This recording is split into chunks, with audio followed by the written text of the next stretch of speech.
everybody. Woo! What's good, y'all? Coming at you live from New York City.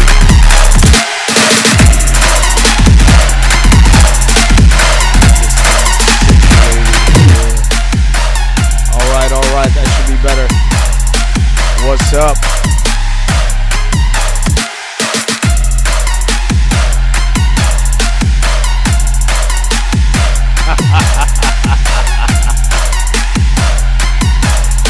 Yeah, I know. It's supposed to be at 8 o'clock. What's going on, Preston? So, my people.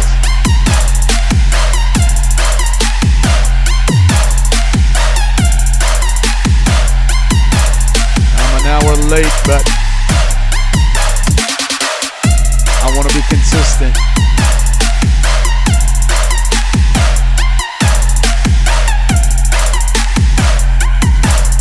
What's good? What's good? What's good? What's good? What's good?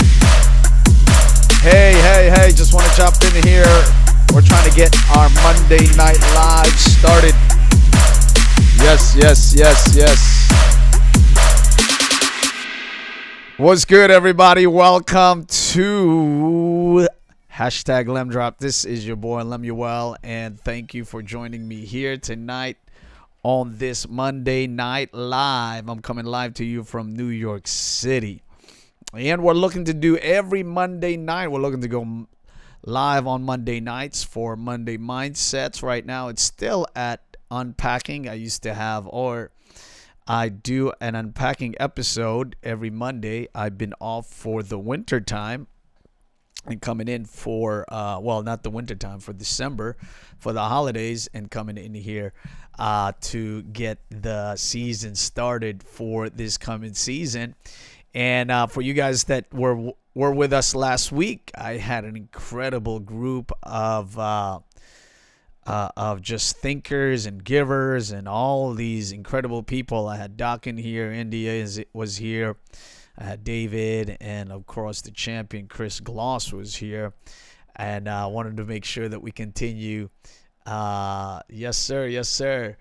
So we want to continue doing it and getting this thing together and making sure that we are progressing. You know, sometimes you overthink stuff, right? And that's really what I want to talk about today. Sometimes you overthink things. Oh, man. Andrew, I feel it in my spirit today. I feel it in my gut today. I'll talk to you about overthinking stuff. Don't overthink it, right? In this giving economy where givers win and givers gain, and how that this global system that's allowing us to be isolated and getting us all into our homes, and we can't come out the way we want to come out, but we're now out and about in a different type of way. We are taking the airwaves, so to speak, or the internet waves, whatever this thing is a new economy where people are just coming in, all walks of life. I think my good friend Sean Doc Boyd, I'll always say that this kind of thing where you're going live over the internet or over the airwaves back in the day, right, on TV land or just now.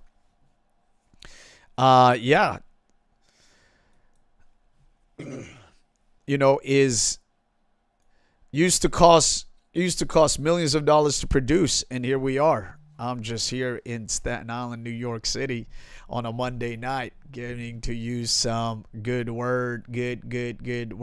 And today I want to talk about just jumping in and getting it done. Have you ever been in a place where you think or you thought that you are not good enough, or that you are not ready enough to do what it is that you want to do? There are people that are actually talented and gifted, and they are immense in the way that they do the things that they do, if and when they do it.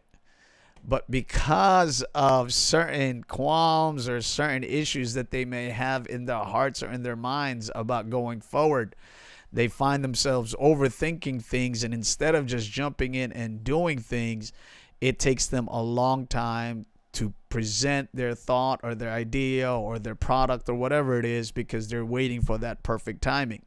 But sometimes perfect timing doesn't come. Sometimes the perfect time is now. Sometimes the perfect time is just doing it. You don't know the perfect time until you put yourself out there and actually launch.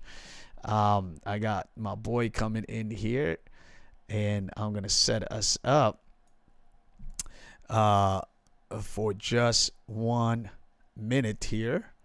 I got he's becoming to be a good friend. And we're going to go. I'm going to open this up. I'm going to let this get going. And we're just going to go and put ourselves together here. Yep. How you doing, Dave? Your audio is off. Yeah, I had it There you muted. go. It There helps you if go, you man. How are unmute you? your microphone. I'm good, Lemuel. Speaking of perfect timing, Yep. here you go. There you go, man. There you go. And I'm glad you hopped in with me. Yeah, Yeah, dude. I just, on Monday nights, I'm looking to just go out and really have conversations. Hopefully, most of the time, it's going to be interview mode where I'm sharing my thoughts and my concepts with other people and yeah, bringing in their thoughts and concepts. And, you were here with me last Monday, right? right. And I was supposed to That's be right. really the Yep. launch of these Monday Monday Night night Live. conversations. Yeah, I think Monday that Night Live. phrase it's already coined somewhere. I can't remember where, but it seems There's like it's Saturday Night Live. yeah. Um, Football, maybe NFL. Monday Night Live. NFL is Monday Night Football, Yeah, right? Monday Night Football. There you So go. it's not Monday Night Live, but actually this Monday nights I've had a quasi talk show, kind of like a talk show since Yeah, April, since May. awesome. Yeah, so I've been doing Monday night talk shows for since May, and you know what was happening in our society back 2020 in May. During that time, there was a lot of Yeah, social upheaval. There was a lot of just things going on in our country. So it was fantastic to get to bring in some leaders within their communities and circles of thought leaders, and things of that nature to come and discuss all these things. And it was good. It was not too political, but it leaned a little bit political, but we weren't really touching that. We were really touching more on the social aspects of things, and kind of like where we should be in light of in light of what Jesus taught and how we should treat one another in the world. Shifting now into this new burden that's on me to talk about giving, because I just feel like giving is what people are really needing in this life. I mean, kind of to think about it, because there are people that are pursuing money, right? They're pursuing fame, they're pursuing wealth, they're pursuing all these things. But when I study the wealthy and I study those that are in authority, at least the good ones, the ones that are really impressive and the ones that really move society are the givers. And I'm glad you're here, man, because you're one of those people, man. yeah. I couldn't agree more. I mean, I think it's definitely been a pathway to success, without knowing that it was going to be a pathway to success for me Yeah, that's the personally. key thing. Yep. I just was kind of like, it's kind of what I enjoy doing. It's who I am, and so I mean, I love the concept of giving as a just that whole concept that you've been kind of talking about and stuff. I want to say hey to Sylvia or Andrew. Not sure who it is that Yeah, that's Andrew. said hi. Sylvia normally has her Sylvia Nixon thing. Andrew Oh, runs the Press and Sow YouTube channel, I think. oh, well, Let us know if we're correct. yeah. Well, good. Yeah. Glad that's And we are Andrew. just here straight on YouTube, so we're not broadcasting or restreaming to any other places. So it's just you and I for now, and Andrew that's here, but it's all right. We Cool. get it started. So, dude, I want to talk about this thing, man. I'll show you what I have here.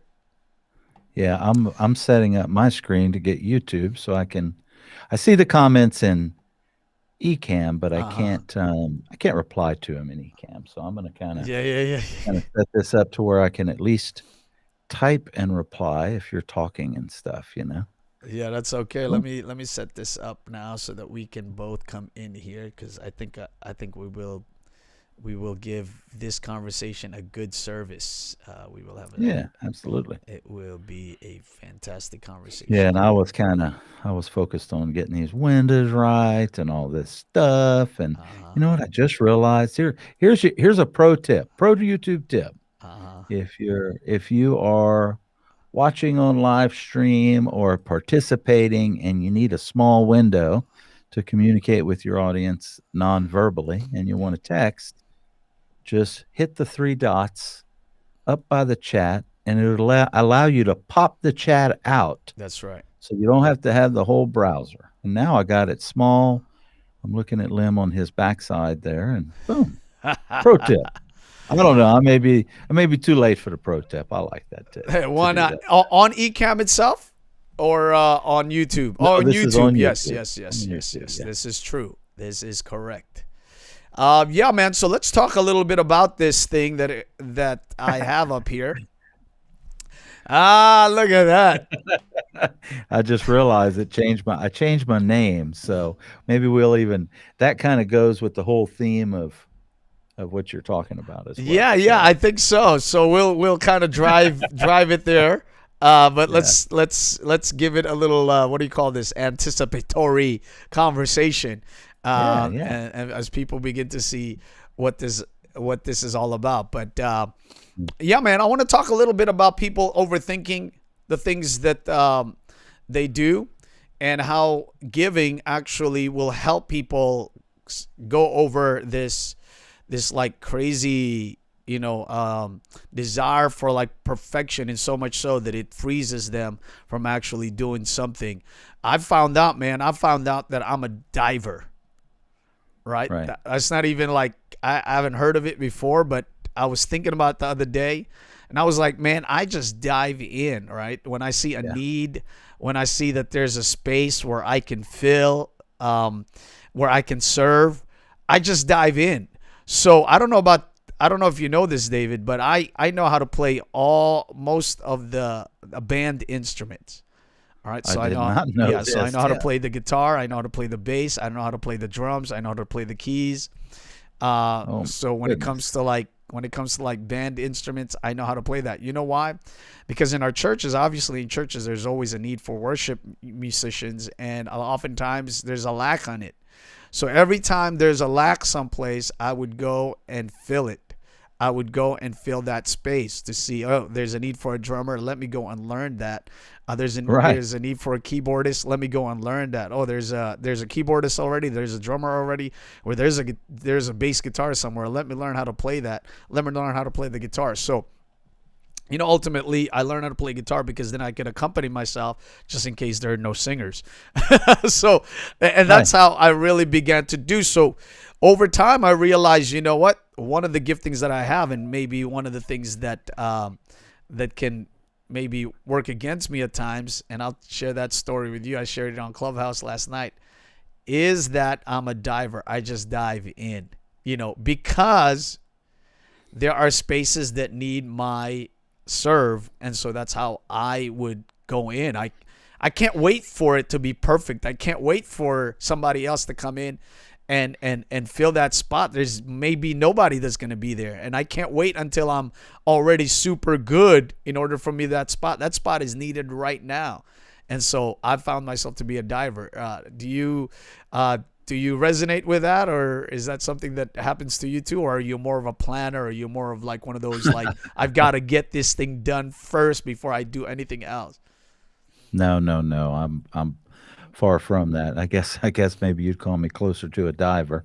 Um, I'm a doer. I've always called myself a doer. Yeah, If I just see something that needs to be done, I do it. And yeah, I don't necessarily have to know. I don't have to have all my ducks in a row yeah, or have everything perfect just to go and do something. And as an entrepreneur and uh, you know being that way for most of my life, I've met a lot of entrepreneurs and stuff. And, the one consistent thing that I see from other, why do some people succeed and why do some people not succeed? And why do they fail? And my opinion of this wholeheartedly is because, you know, they're planning, they're waiting, they're not doing. Most people can't.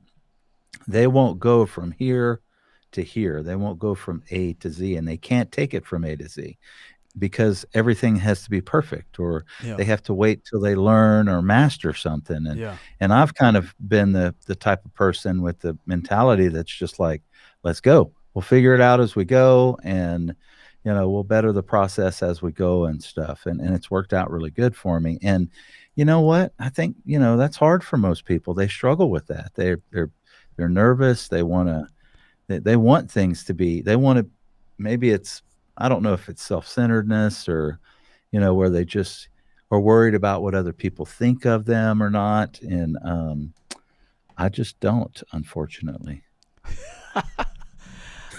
Yeah, Love Inc. is in the house. Hello, you I know. girls, you ladies. Welcome. Thank you guys for, or ladies rather, for joining us here. We're just talking about, just kind of diving in, and just looking at your purpose over your pain. Can we talk a little bit about that, David? How how important is it for a person like you? Because I don't know if everybody knows. Can you share a little bit about yourself and your business and your background so that maybe we could talk a little bit about how you are pursuing purpose over the things that may be painful, or over the mistakes that you may make, how you're like, you know what?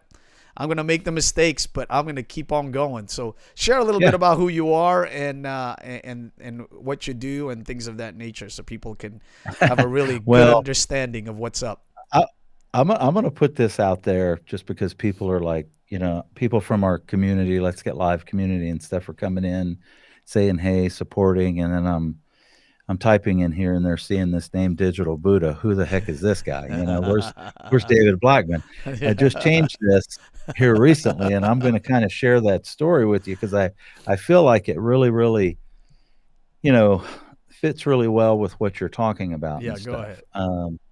And so I own a WordPress, company. We develop plugins and themes for WordPress. We do teaching of courses, business, It's marketing, Divi space, right, brother? um, technical. Yeah, AspenGroveStudios.com and Divi.space are the two main websites. AspenGroveStudios.com. Aspen Grove Studios is the parent company of Divi Space. So we focus primarily with WordPress, specifically with Divi, but also WooCommerce.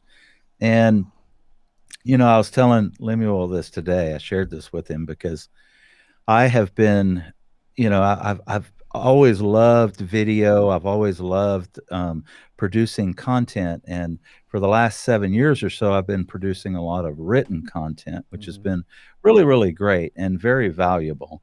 But I've struggled to kind of find my place in, the YouTube land, I guess, or the video land, because I wasn't able to really find my voice, and I started traveling in 2015, sold my house, became a digital nomad.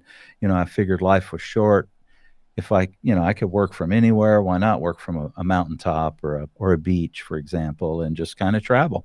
And I did that for 4 years, and then the Mm-hmm. pandemic hit, and then I kind of slowed down. But when I jumped into the Ecamm community, because I knew 2021 was going to be a massive year personally for our business, um, and I wanted to focus on more video content, which gave me some, intentions of where I was going to focus video.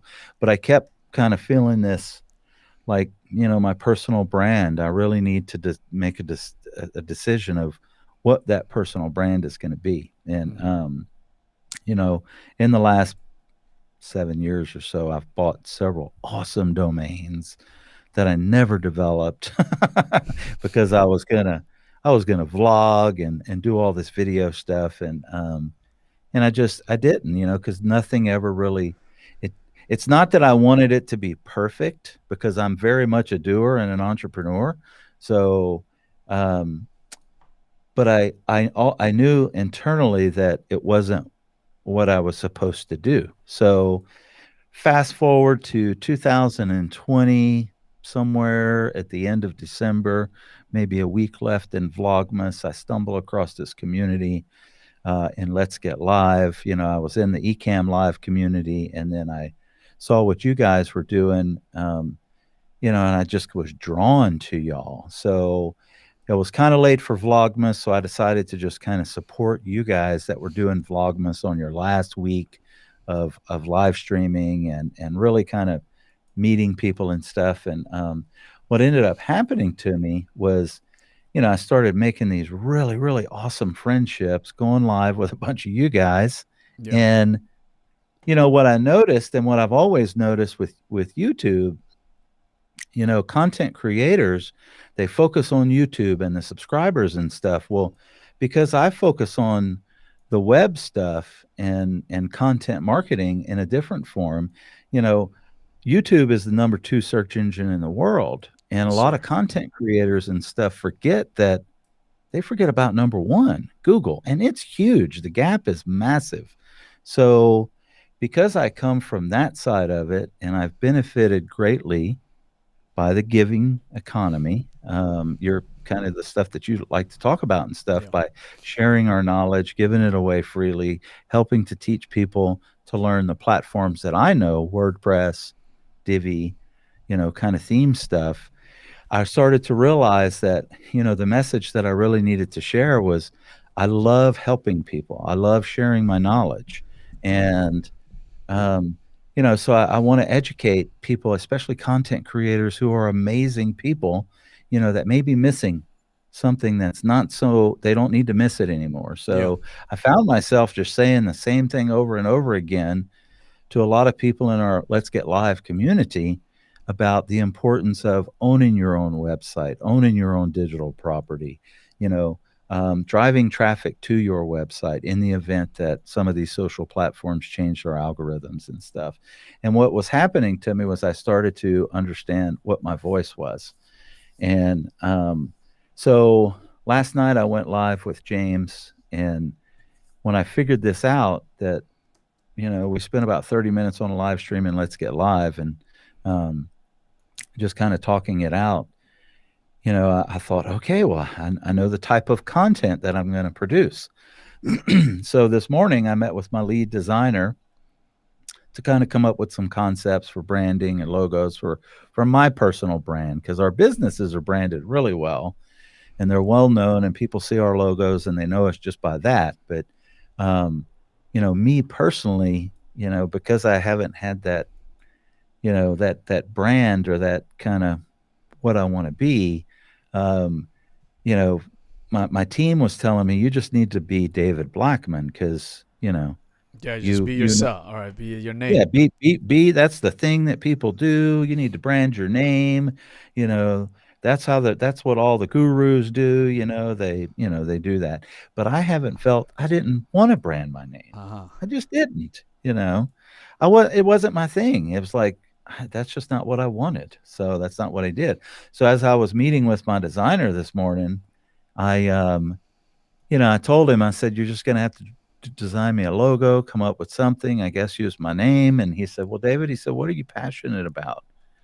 I said, well, I'm passionate about entrepreneurship.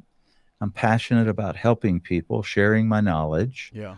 I'm passionate about, digital nomad and he created this amazing meditating man that I got tattooed on my arm, Uh huh. and Oh, it's that's custom. from your guy. Yeah, he and I All right. designed this. Uh So this was custom. And I said, meditation has been huge for me. And he looks at me and he says, oh, you're the digital Buddha. and huh. and as soon as he said it, I was like, That's Holy it. crap, I'm the digital Buddha. That's it. That is it. Leading you on, a virtual enlightenment, Pathway. which is, Yeah. yeah, leading you to a virtual enlightenment, which is like, helping you understand the online space and how to Yeah. get out there and Yeah. stuff. And, so I got really excited, man. I started telling everybody and, calling people. And I even called Lemuel and That's talked right. to him on the phone That's right. and shared it with him and stuff. Cause I know with everything inside of me, I know that's who I am. That's who I am at my core, which Buddha is, trying to, achieve enlightenment. They're Enlightenments. trying to Yeah. Huh? go A to, deep understanding.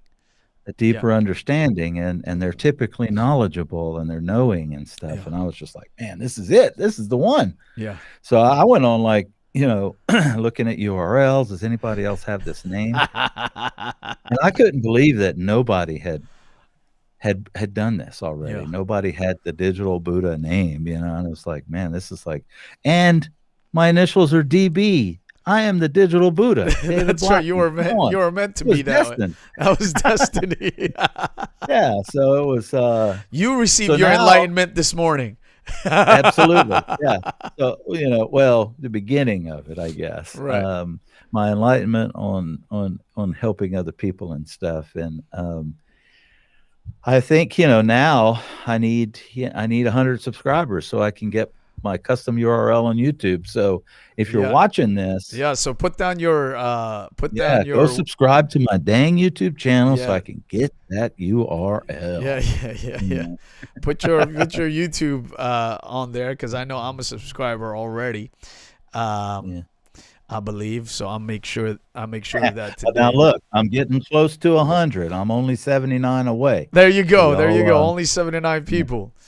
Only 79 away. Y'all So can I'm help glad get me about to that, man. 100 But I quickly. am interested in your thoughts about giving. How has giving become foundational to your success? Whew, how has it become foundational? I mean, it's everything. It is everything. All of my success is I can contribute 100% to giving, to sharing knowledge and stuff. So when I built my company, this current company that my partner and I own, Aspen Grove Studios is the company, and Divvy Space is one of our brands. Um, you know,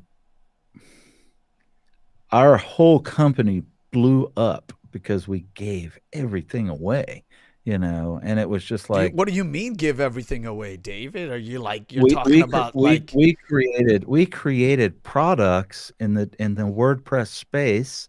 So layouts, designs, themes that people could use to build their website, and we gave it away for free, you know. And what But ended up that's crazy, happening man. was, Why would you do such a thing? well, it was not sheer altruism. I think it was part business move for us because it was user acquisition. We That's wanted right. to bring people into our ecosystem, but not like, and we still today give away way more free than we sell. Yeah. Um, and I hope that and I know that we will always be that way. Well, So David, I ascribe to the thought. I ascribe to the thought that in this economy we don't really give anything free away. We give things of value to people, and right, it may be without exchange of funds, but people right, exchange other things for it. absolutely, yeah, So it may not see. That's the key thing about exchanges. A lot of times people think, okay, if I give this out, what am I going to get back? And oftentimes the get back in the minds of people is financial first. But what the giving right, economy tells us is the give back doesn't have to be financial first. Finance will come, but the yeah, initial that's right, give back of trust, the initial give back of community, the initial give back of reliance, that I begin to rely on Divi or Aspen Grove. I began to right, rely on these guys to be my WordPress guys, because there's nobody right, else I yeah, can trust. It opens up the money aspect of that part of the economy to the giver. But right, oftentimes we think and that's the reason why I kind of set you up in those questions, because a lot of people were like, what are you talking about, free? Yeah. How can you get, how is that even viable as a business Well, idea? yeah. Yeah, long term, it's not a sustainable business model. So at some point you have to figure out, your monetizations, but it doesn't mean that you have to give up helping people, give up giving away information and knowledge for free, because, knowledge is power and stuff. And what my experience is and what I found out is that, the people that are coming and trying to learn from you with your free stuff, who are looking for the free stuff, they're doers. That some of them are pretty much doers also.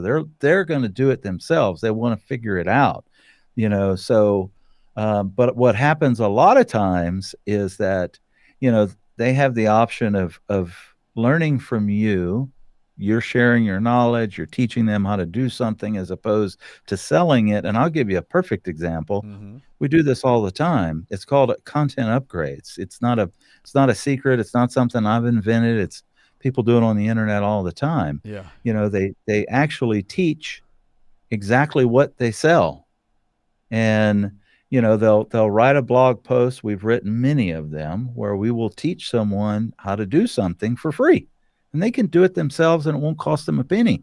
Yeah. But at the end of the post, we'll offer them and say, hey, we just showed you how to do it. If you don't want to do it and you'd rather buy this little plug-in that's going to do it for you, Yeah.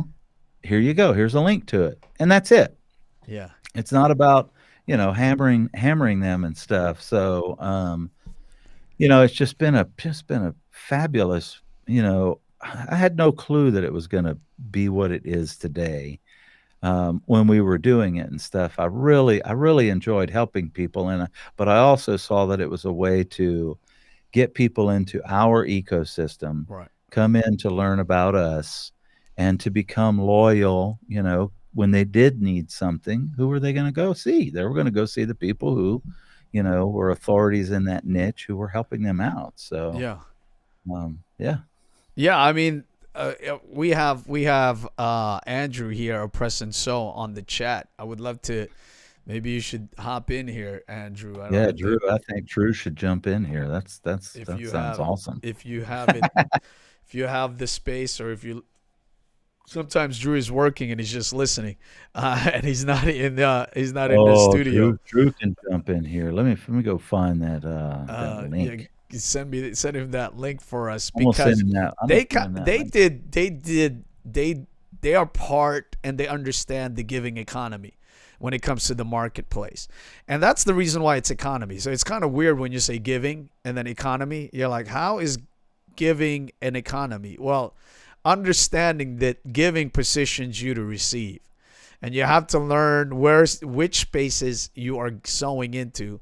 I'll be home in 20 minutes, he said. So let's see. Beloved Inc. says, amen. We totally understand. We want to give more, and so thankful for all that God has done and been doing, that we want to give. And it was, Doc Rock is coming in. Oh, man. Wow. Come on, Doc. My goodness. Let's bring the good doctor in here. And let me bring him. Move me around. Let me bring him in this space. All right, there he is. All right. Good doctor. How are you, sir? Doctor. Hold on, wait. I gotta mute the thing, and then do the other thing. You gotta mute the thing and the other thing. Man, double doc. That's like double dip. Okay, let's close this. We don't need to see that. And then bam. I was still setting up. You guys just like. We're coming you right in. I'm quick to the gun. I'm quick to the. Like we were talking about being divers. Doc is we often talk about it. Doc often shares about it, how that we got into Ecamm, and we just kind of like tinkered around. People were asking, how do we do this? How do we do that? Should we get into this class? Should we get into this class? Doc, did you ever get into an Ecamm class? Oh yeah. Yeah, I did. Yeah. I didn't. I just went ahead and forged my way in. I'm just. You said a class or a clash? Class. Did you go into a class? No, I didn't take any classes. I just pressed buttons and figured it out. Like, I don't have any fear of breaking stuff because if I break it, I'll erase it and reinstall it. But I think the problem, Lim, you guys have to understand, and I have a hard time understanding it because I personally think it's I don't want to say the D word, but it's kind of the D word, that our generation was told back in the day that you could type some command on the computer and you would crash the computer. Yeah. You know what I'm saying? Right. So what's funny is it is impossible to crash a computer right now because we don't have spinning disks. The actual terminology comes from the disk platter is spinning, the heads bang the metal glass and then damage the data. That's what an actual crash means. The magnetic, the disk is like this. There's a magnet that reads across the platter. It pulls up the data, the picture of your kids, whatever. So back in the day, a literal crash was when the disk stopped spinning and the magnetic reader would hit the disk and damage the disk, and therefore all the data is gone because the disk was no longer readable. Huh. As computers progress, the hard drives have the ability to fix broken sectors. So what happened, if you were to get a bad sector, the computer would just tell the FAT table, file allocation table, hence the reason why one of the formats is still called FAT or exFAT. It would say, I want you to ignore this area. So imagine a car that automatically knew how to swerve around potholes, right? So modern drives will mark this place as not good to write data and just no longer write there. So it avoids that. So you technically no longer can actually crash a computer, but people misuse the word so often, just like the people that install software and call it downloading the software. If you put a chip in and move this, you didn't download anything if it didn't come from the internet. You know what I'm saying? So anyway, because of misnaming things, people think that still to this day, a lot of people over a certain vintage believe that they can ruin a computer by installing a piece of software, and you can't. I mean, even if you get a virus, you can erase everything and put it back. So what is there to be afraid of your software for? You can always nuke and pave. That means put it back to factory settings, reinstall your software, and go to work. But I think now the bigger problem people have the fear of that is because you don't have your data backed up. I could literally take this cup of tea and pour it on my keyboard right now. Don't do it. And wouldn't care because my data is backed all the way up, like all the way, 4 different places. Like, yeah. So if you lose data, it's on you because you ain't backing your stuff up for whatever reason. And using a computer without backing up your data is like driving a car with no tires. Eventually you're going to hit something. Sorry, that was funny. Come on. No, I mean, Doc, you're correct. And I think when, like I said, we were in the beginning, we were just kind of like going at it and became power users for Ecamm and live streamers. Now, Doc, I know you've had history of live streaming before. With other things, but did you ever live stream in this capacity now that, well, obviously the pandemic probably pulled you into it, but. I live streamed more than this prior to this. Remember when I was working for AOL, my primary job was running their streams, right? And writing blogs. So back in 2009, 2010 on Livestream, the actual platform called Livestream, right. And then Justin TV and a Ustream, I was streaming 3-4 times a week. Oh, wow. Okay. At 640 by 480. So that's the reason why. Logitech C910 and a Nessie, a blue Nessie. So that's the reason why you're not intimidated by all of this. What now, what is David there to and be I were intimidated about a screen, though? I don't get it. That's such an asinine thought. What is there to be intimidated about a screen? What can is that screen going to reach up? No, the screen don't have a hand. What's it going to do to you? Like, I don't get it. Like, this is all mindset BS that somebody else has buried into your brain that has nothing to do with anything. Like, and it fires me up to the point I get angry because what can that camera do? That camera cannot physically harm you. that screen cannot physically harm you. I did more damage to myself slapping myself in the face a few seconds ago than anything has ever done to me on live streaming. Yes. Yes. You know what I mean? I fell in the bathtub and they about killed myself. That was more dangerous than live streaming. So what in the exact bad word are you afraid of? Talk to me. Yeah, I think most people just fear of people. That's their problem. You know, they're afraid of what people think about them and stuff. So if they think they're not articulate or smart, and it's no different, you know, this right here, live streaming is no different than conversation with your friends. You know, I mean, We are having a conversation with our friends. We're the only three people that like each other. yeah, conversation with your friends at a coffee shop anywhere. You know, I mean, Yeah. you know, if they can get over that and stuff. I'm trying to find this like really awesome overlay GIF that I have, because when Doc starts dropping all those knowledge bombs, I have this. They created an animated emoji that where the brain explodes. The brain explodes. And it's like super big. You know? I mean, I'm also in that way. You know, I just feel like just go. I mean, I have to bring the logo or the motto of Nike into the conversation, but really the fear itself is, some people get so debilitated by it they don't even move. You know, I sometimes I'm looking at these people and I'm just like, you know what's going on? You are making your excuse or your comfort so much greater than your purpose. Like when I'm talking to somebody in the church, right? And the folks that I run around with. And oftentimes they tell me, oh, it's so good that you know how to do these things. Well, I know how to do it because I learned how to do it. I know how to do it because I put thought and I put myself into the spot to learn. I pushed myself in there. I dove in there so that I could learn. The stuff that I know is not just enclosed to me. I'm not the only one that can learn this stuff. And the only reason why there's a lot of people that are not moving forward is because they're making their comfort greater than their purpose. You know, they're making the pain of learning. They're making the pain of actually going and getting equipment. They're making the pain of having to go and do something they've never done before greater than the purpose that they're called to do. And so when your purpose is greater than your pain, you're going to learn how to do the things that you're supposed to do, because achievement only comes when you are doing it. You can't achieve anything thinking about the thing you're about to do. You've got to go and do the thing you say you want to do. 100% correct. Boom. 100%. Like, here, wait, let me do this for Lim.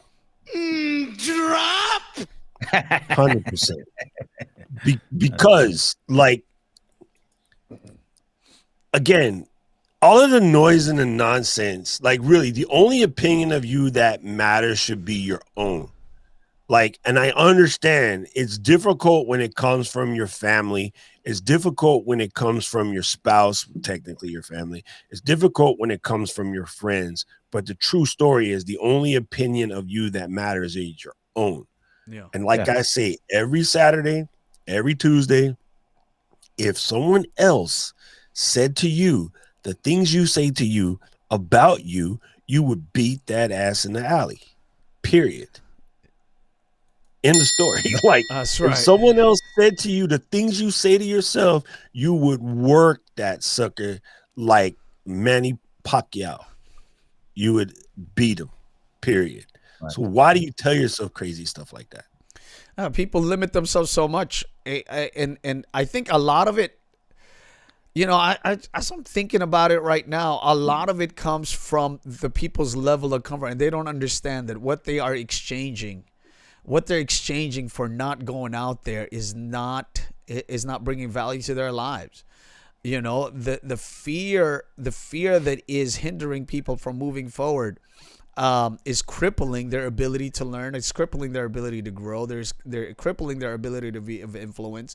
They're crippling their ability to reach out into spaces that they, God only knows what may be in that space prepared for them. But because of the fear of having to do something that they've never done before, they can never see it.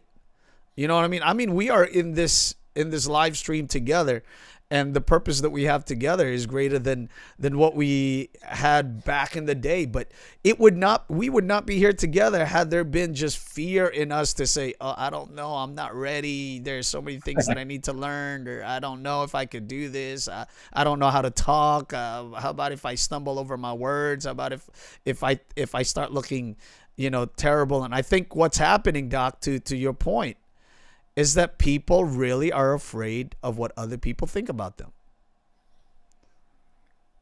Yeah, I think what I've learned, my experience is that some of these so-called, introverts, they're introverts.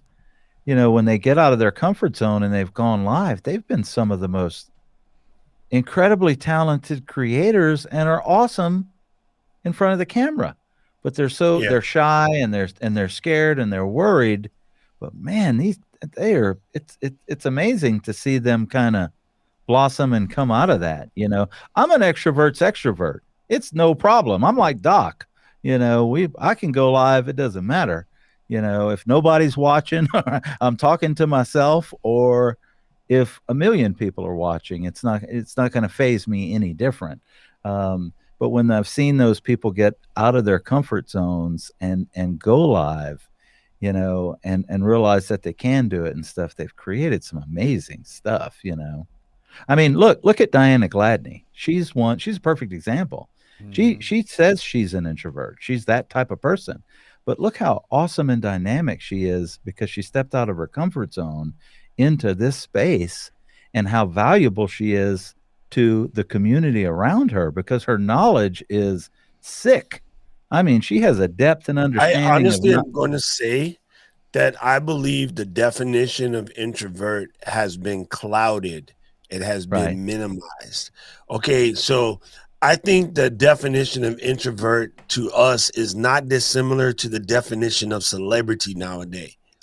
Right. 15,000 followers on Instagram makes you a celebrity nowadays. Right. But back in the day, celebrity meant 2-3 movies, TV show, radio show, blah, blah, blah.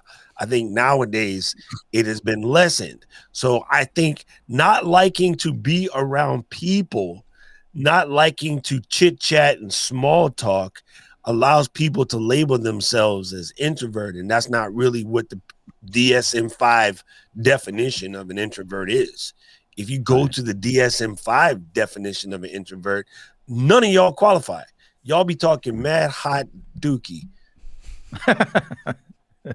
Like, seriously, like before you label yourself with self-diagnosis, Freudy-oriented junk, like look it up in the DSM-5. I haven't double checked, but I swear to you, shy is not in the DSM-5. Right. Yeah. Got to look up what a DSM-5 is. Look it up, because I don't want to explain it. This, to me, also another thing is that this idea of perfection, that I want to get there when I'm fully ready. When Henry, what? Yeah, I don't want to come out yet until everything is properly filled. If I got everything going on, just people just get all junked up about this chase for perfection that really they can't have, because you're a human being. Things are going to happen. You're doing things through cyberspace. Things are not going to work out sometimes, and you just have to embrace the fact that certain things are not going to be perfect, and it's better. Progress is better than perfection. As long as you're going out there, that next time you'll be better. That's what you need to do. Absolutely. I like what Rich says here in the comments. He says sometimes labels allow you to make excuses for not doing anything. All day, Richie, all day. I say that so much.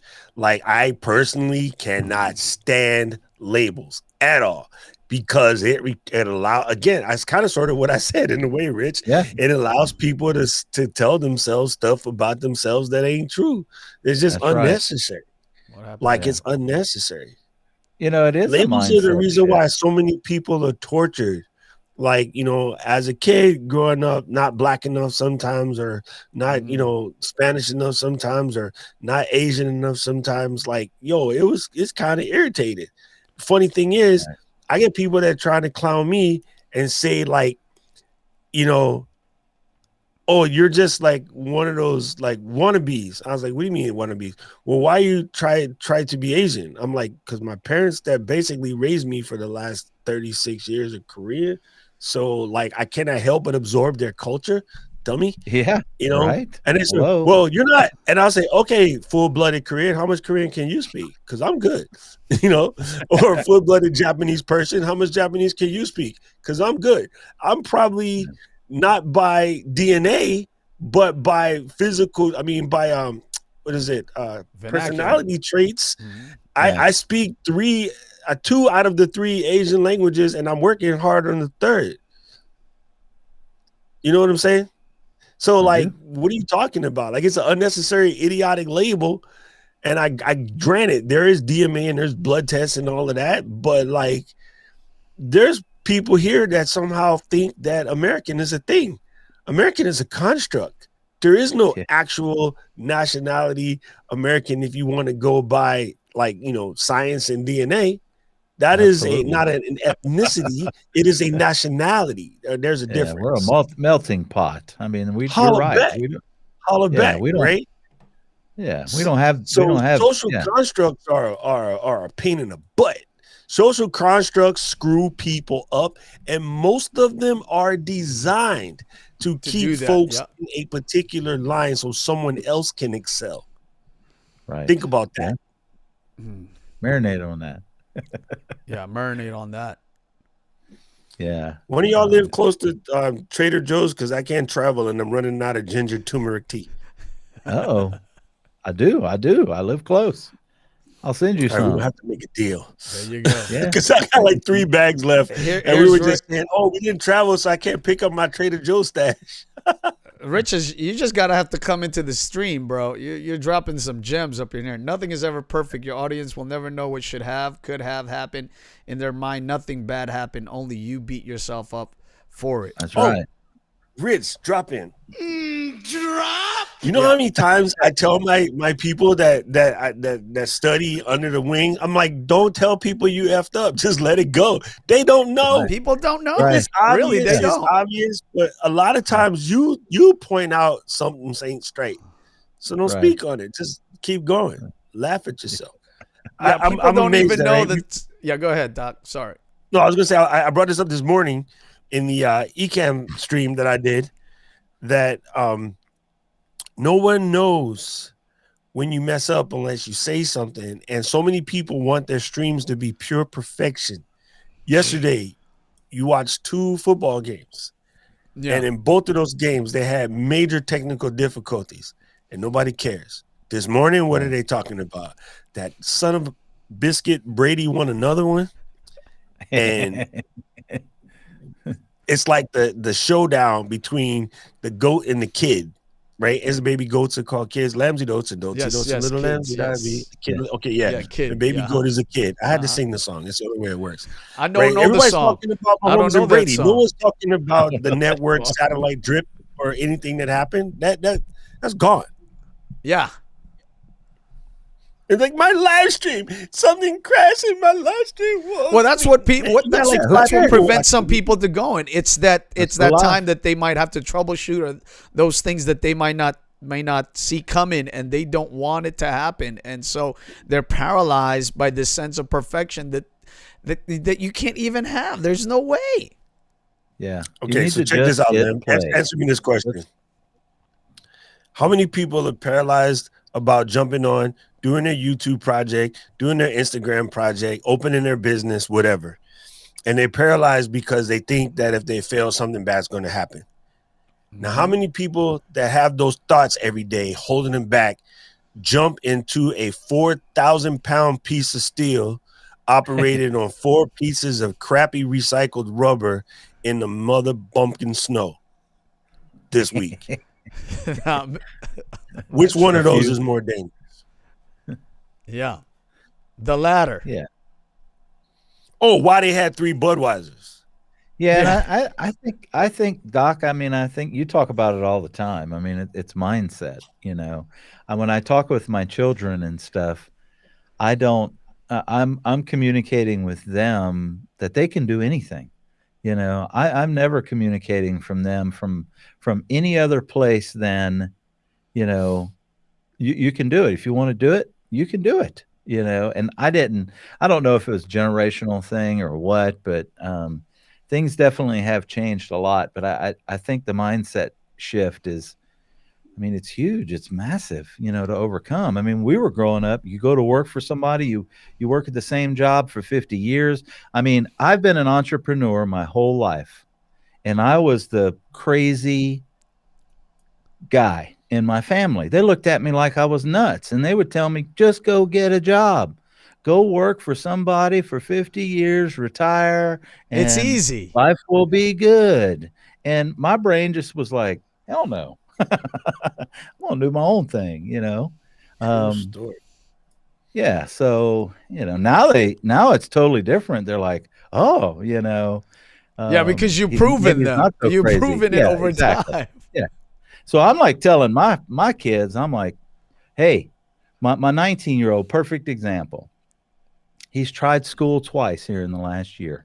I put him in college twice. He called me up 2 weeks in the first time, and he said, hey, he said, I you know, Dad, I don't think I can do this semester thing. I don't think this is right for me. It's not what I want to do.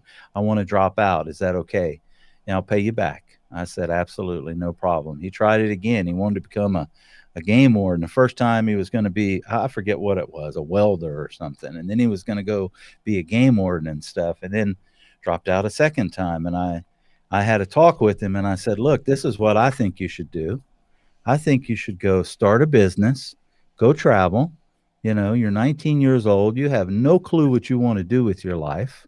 Come over here with me. I'll help you start the business. In fact, you know, if there's something that you love and you're passionate about and you enjoy, let's go. Now, mama's a little different. You know, mom's the go work for somebody for 50 years mentality, you know, but she has a lot of experience with me and my success and stuff.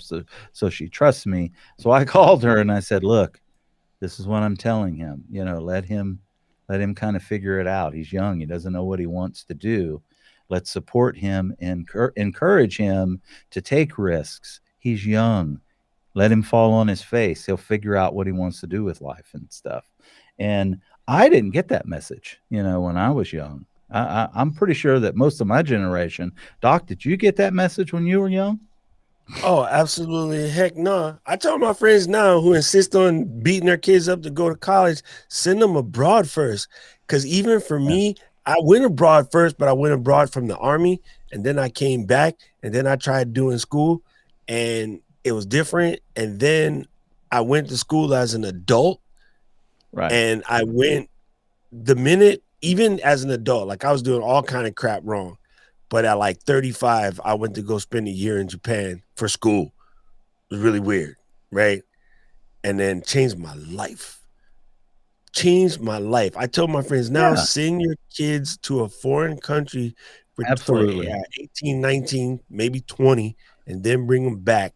Because what they'll do is they'll appreciate all the stuff we have, and they'll also understand what we don't have, see some pain points, you know. So like when I came back from Japan, I could have opened about 15, 20 businesses of all of the cool stuff they got there that we don't even have here. Things that like they exist now, but when I came back, they didn't exist. And we're talking simple, tiny little creature comforts, right? This is going to sound crazy. And you still don't see these very much in the US. But here's an example of a Japan like idea that we didn't have.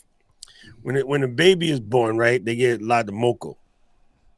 So they have these little bottles about yo big, and it has a plastic straw with a soft silicone tip and another plastic straw with a mouthpiece. So it comes out like a sort of Fountain. Middle Eastern bong. What do you call it? Hookah.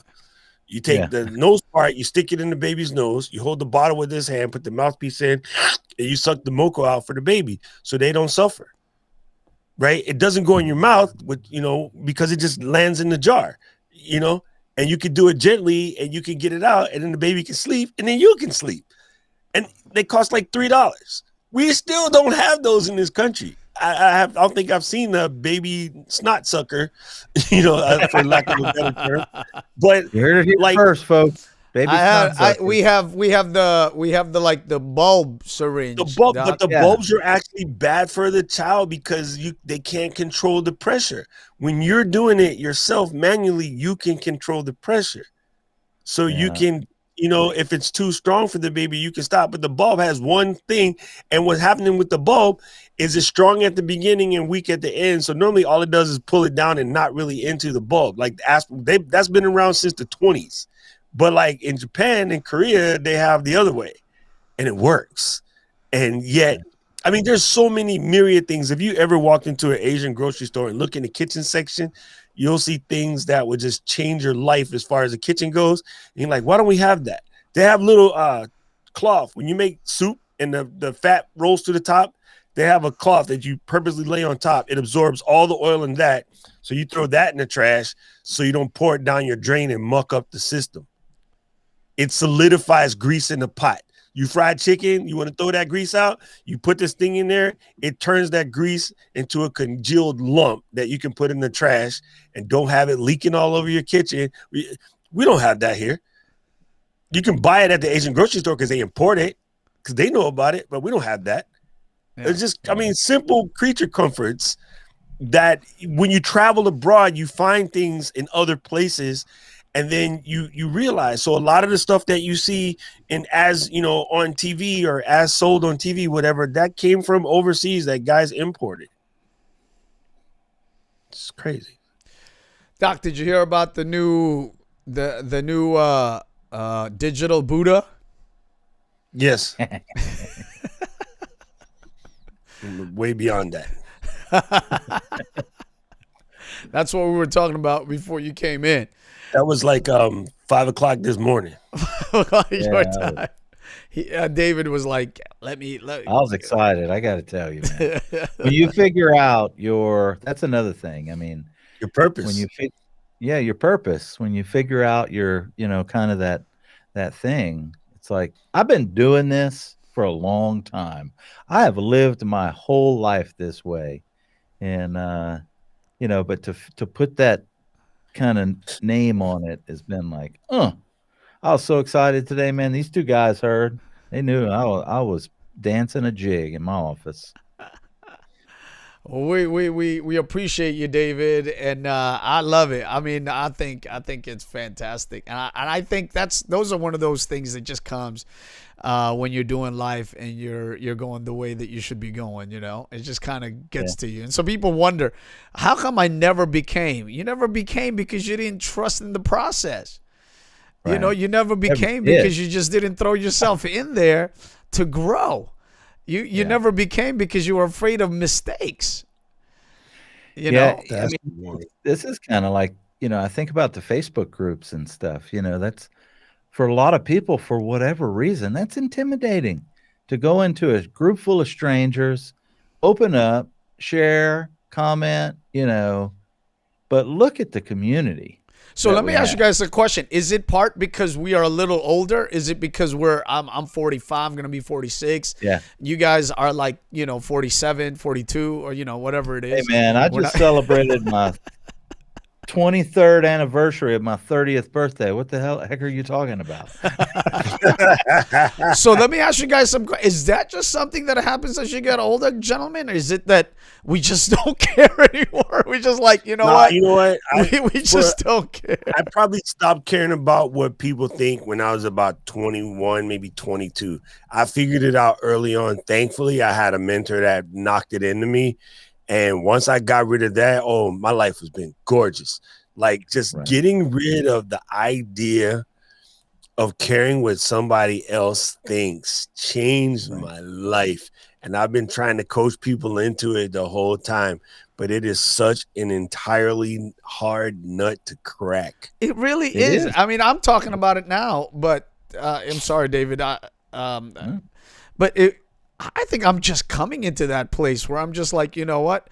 If I make a mistake, I'll make a mistake. I mean, the mistake that almost killed me about 4 years ago, I'm never going to do again, which was which was really like, there's some mistakes that you should not do, because one mistake can be the last mistake you'll ever make.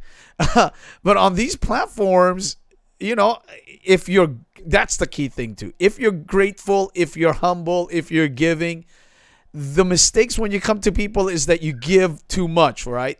But it's not even really a mistake, because you're sharing of yourself, and you're planting seeds in people's lives. And so, you know, if you're hateful, if you're angry, sure, you're going to say something stupid if you're trying to come out there and act like you're really kind and you're really giving when you're really not. You're going to make a mistake. But if you're out there and you're like, you know what, I'm a giving person, I'm a humble person, I'm a loving person, I'm a kind person, you know, you may even say certain things that don't come the way they should come. But if you do it consistently enough, if you do it in an everyday level, people will understand, oh, he made a mistake there. That's not really who he is, right? But Absolutely. there are only few mistakes that are like physical mistakes. I tried to swim across a reservoir over in Virginia. Tried to cross a reservoir about 50 yards away, and I'm not a good swimmer rather. And I have got not it right the first time, bro. you know, let me get that triangle. You know, I'm not a good swimmer. I had not swam, you know, the summer before, and this summer, this was my first time swimming, and I decided I'm going to cut across this reservoir. I didn't even realize it had a little undercurrent on it, and I'm going to cut across from it, and I wasn't in shape. I don't exercise the way I supposed to, especially at that time, and I cut across, and I almost drowned. Like, just, it shudders me every time I do it. So that's a mistake that I realized, you fool, you're not going to do that. But there are very few mistakes in this environment. And you guys are both businessmen. Are there mistakes in business that you could do that you can't get out of? That you can't, you know, you'll never survive? Well, I mean, maybe. I mean, if you One go mistake, and yeah. rob you know, if you do some extremely illegal activities that, you know, but most people Not aren't gonna really do though, that. because you could do some extremely heinous and obnoxious activities and be elected to serve the country for 4 years. Oh, that's true. That's true. I forgot about that. I forgot. I mean, about that. look at all. The NFL, all the superstars. They're not all, but there are some superstars that have made mistakes, and yet because they continue to strive, they continue to push, they continue to go out there, and they put the mistakes behind them. I mean, people just embrace them. We're in a Yeah. Yeah, I think you're right. Here's what I think about is human beings and people in general are very forgiving. They're understanding that people are human. So even if you do mess up and stuff, keep going. Don't stop. You know, correct your wrongs, try to do right.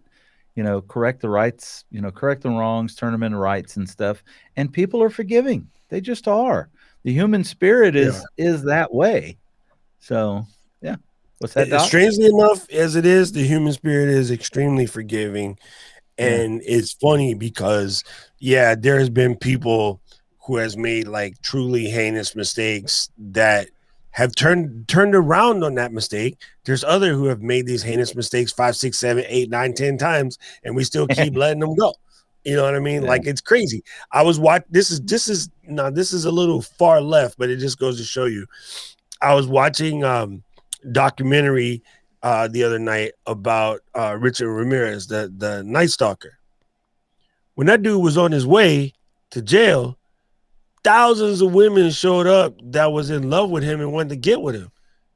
This dude just killed like 20-something people or whatever the number is. And they was like, oh, he's so handsome. I want to marry him. I'm like, what?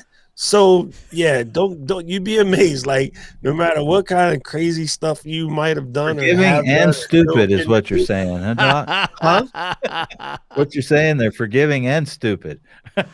Yeah, it is what it is. You know, I also find it funny that some of the most pious people are the ones that are the least forgiving. I'm like, do you hear the stuff that you spout all day on Sunday, and you're gonna sit here and be mad at someone over something trivial? Whatever happened to forgiving? Whatever happened to like letting it go?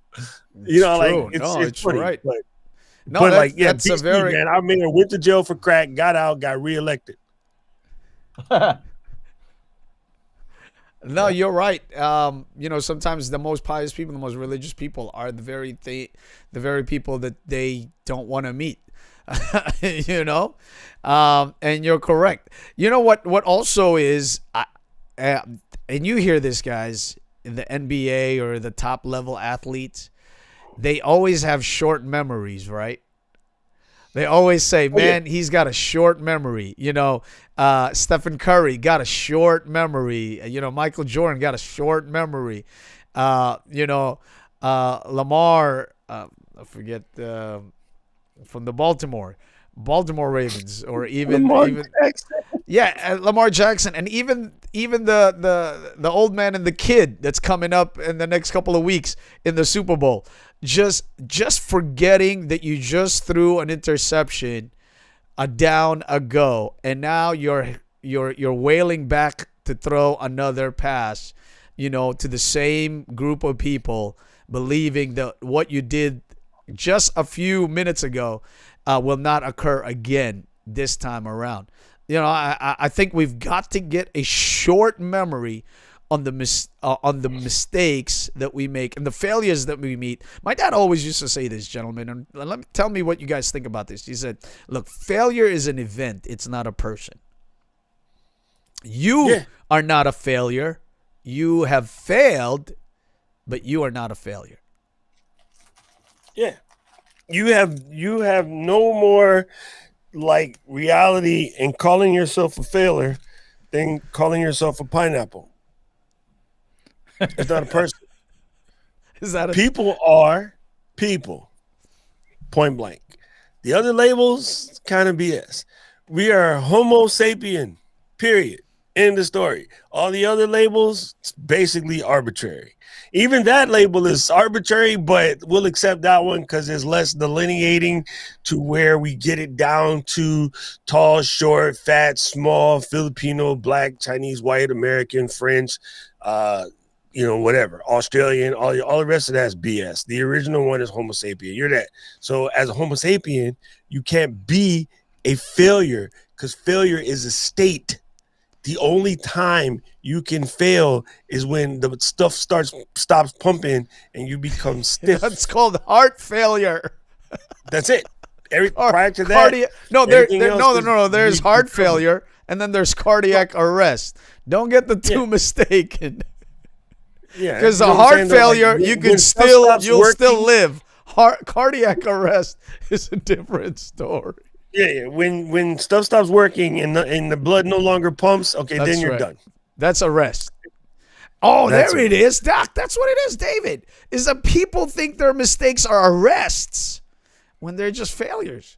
It's not the stoppage point of anything. And you know what I found also, and this is something that I don't know if I coined it, but I certainly I only heard it from me. But the idea is this: is mistakes should be looked at as milestones. Because these are the moments when I learned not to do that thing again. Like the mistake I did crossing a 50-yard, crossing a reservoir for 50 yards or whatever is the measurement called. That is a mistake. That is a milestone. And every time you make a mistake and turn it into a milestone, you get better. Right. You ever seen Gattaca? No, sir. What is that? They have the race, right? And so these two brothers, they would race across the reservoir, turn around and race back. And one brother was like, why is it that I can never beat you? And, it's just over and over again. They would race every time and the one brother would win and the other brother never could win. And he's like, seriously, dude, like, how is it that I can't beat you? I should be, able to beat you at some point. And the original brother was like, I never saved enough for the race back. You understand that? Explore that a little bit, Doc. There are people out here that believe they have a finite amount of go. So they hold their amount of go as if it's a 24-ounce cup of Go. So every day I can only expend a 1/4 ounce of Go, because if I use all 24 on the way there, it's done. I don't have any for the way back. But it's not how it works. The only cup of Go we have of humans is hours. The only measurement we can't recover is time.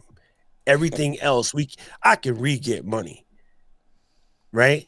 Again, Pumpkin lost money 3 times, bankrupt 3 times, back to millions 3 times. Yeah. You know, there's people that think in high school, in college, and then again in college, and then again in college, and then again in college, and then again at work, and then again at work, and then finally they found their spouse. Every of the breakups prior, you thought it was the end of the world. Yeah. There are people like that. That every breakup, man, cry in the house forever. And then your friends are like, let's go. Get to the club. First one rub up on you. Hey, now you're dating again. Like, it's funny, but people be like that. Everybody is so, like, cliffed. This is not Thelma and Louise, fam. Like, there's plenty of road until there's not. So you can't be like, I only can put this much effort because that's all the effort I have. And you've seen me do the demonstration before. When I was public speaking a lot, my favorite thing to do was walk out to the stage and stand there. And I would stand there for a second, let everybody do the thing. I would look across the crowd. I'd be completely silent and leave people hooked for about 2 minutes. I would just stand there and look back and forth. And they're like, what the heck is going on here? And then I'd be like, are you ready to learn something today? Yes or yes? And they'd be like, what? What the heck is yes or yes? You know? And I'm like, are you guys promised to give your best listening effort and promise to like attempt to put in energy to learn something good today? Yes or yes? And then everybody will be like, yeah. I'm like, okay, if you're ready, let's say we're doing a real estate seminar. If you're ready to learn how to make like $1 million in real estate, raise your hands as high as you possibly can. And people will do this mess right here. Like, seriously, 90% of the folks would do this mess right here. And I'd be like, okay, come on. I need you to raise it a little bit higher. And then they would go like that. And I'm like, well, everybody who actually found another inch of hand raising, all you guys have failed. You might as well walk out right now because you ain't going to be able to learn from me.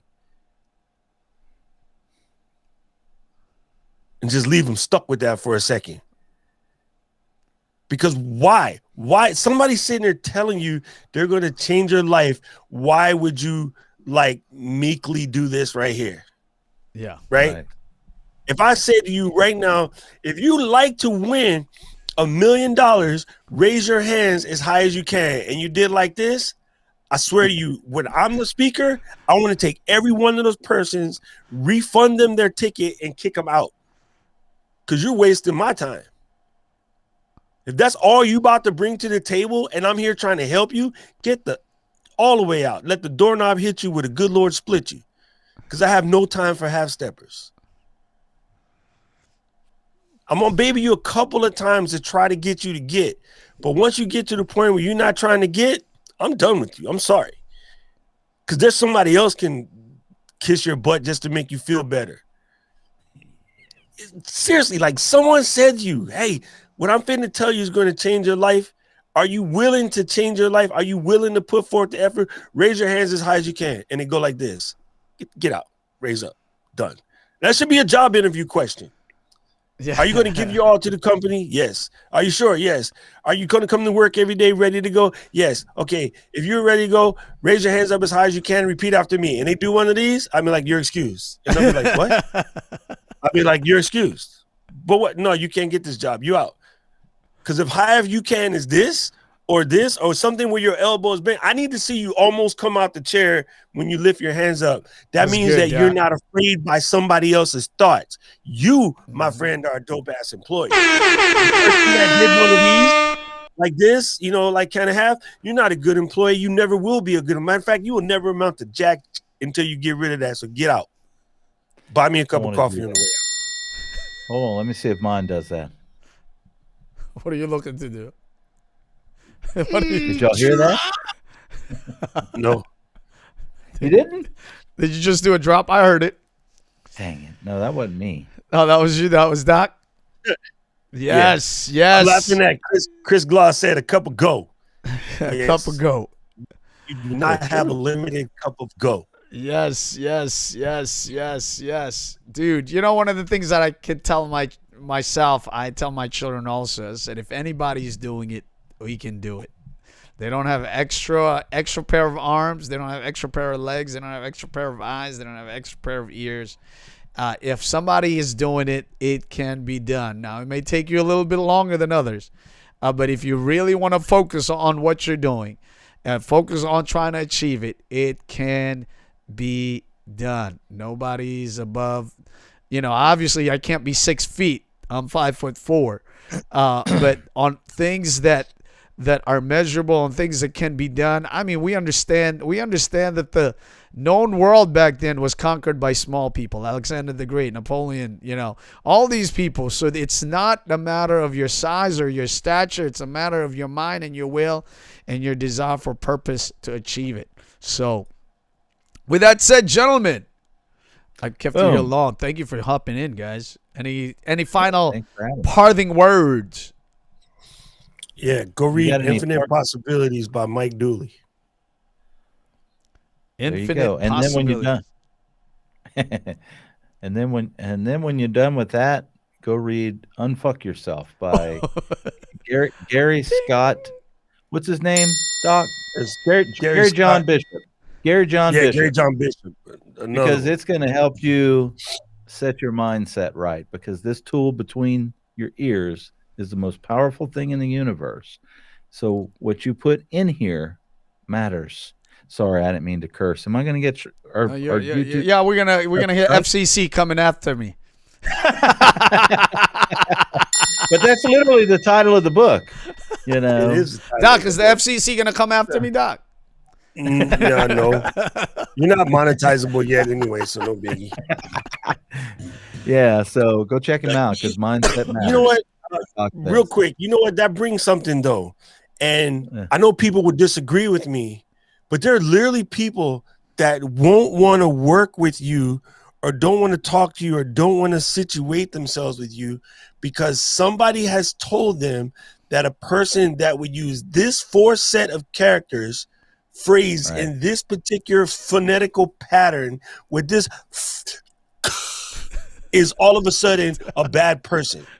That person got up today, helped the old lady across the street. That person just gave $3 million to the little kids, so that they can buy books. That person just saved this church from going out of business. That person pulled the baby out of the fire, but they came somewhere and verbally made the phonetics of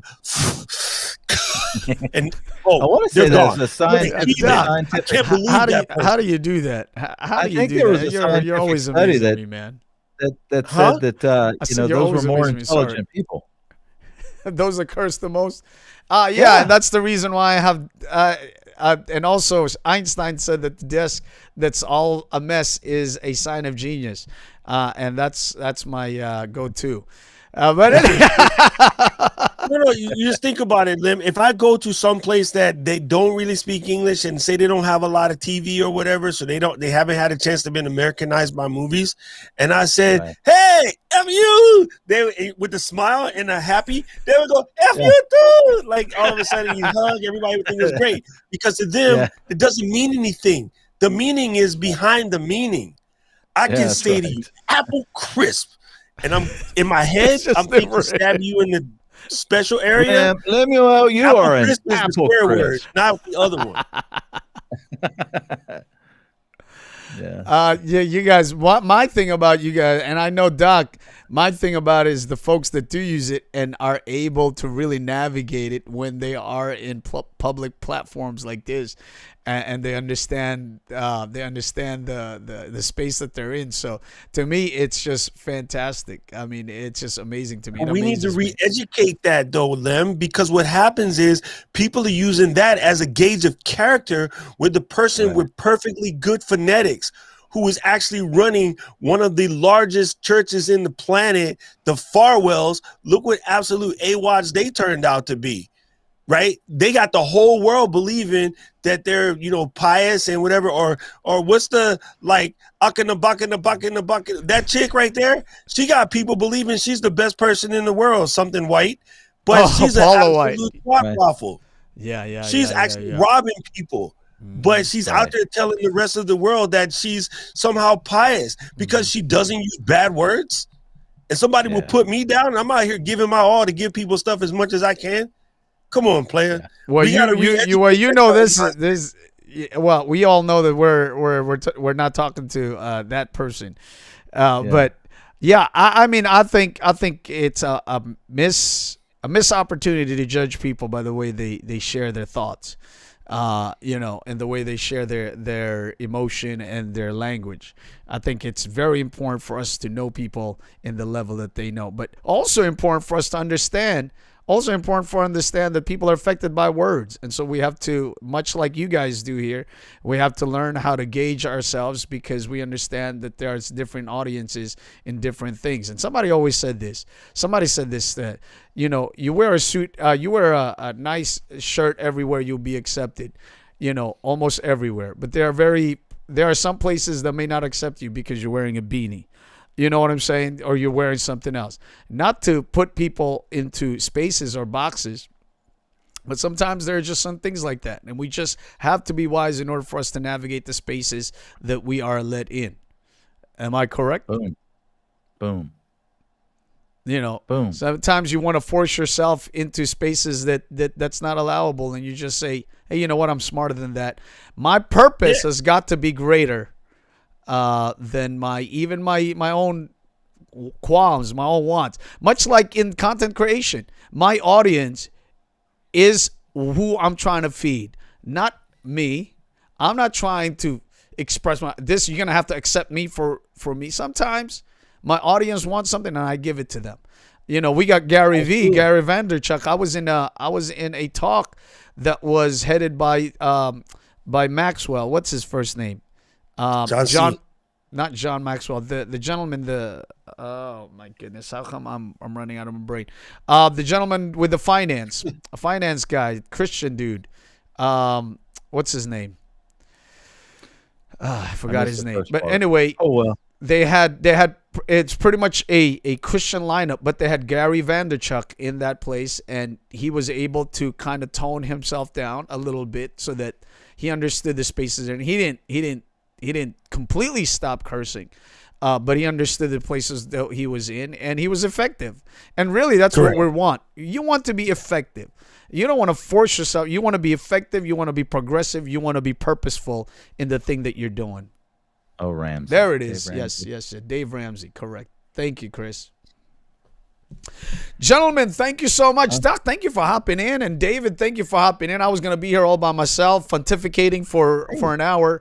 And you guys have brought in some fantastic stuff. I appreciate it, man. And you guys are just fantastic. I just so appreciate being with you and for God leading me in this place so that you and me and everybody here, Dave, Chris over here, Doc Rock and Rich, and everybody can do the thing to do and to enrich the community that we're in. And ultimately, that's what we have. We only have a short period of time here in this world. And so the best thing to do is to go and do the best that we can to help other people become. That is correct. Right? With that said, gentlemen, much love and keep on giving, everybody. Thank you, Doc. Thank you. Brother. Thank you, Digital Buddha. Peace. I'm the first one that called you that. Hey, there you go, brother. You got it.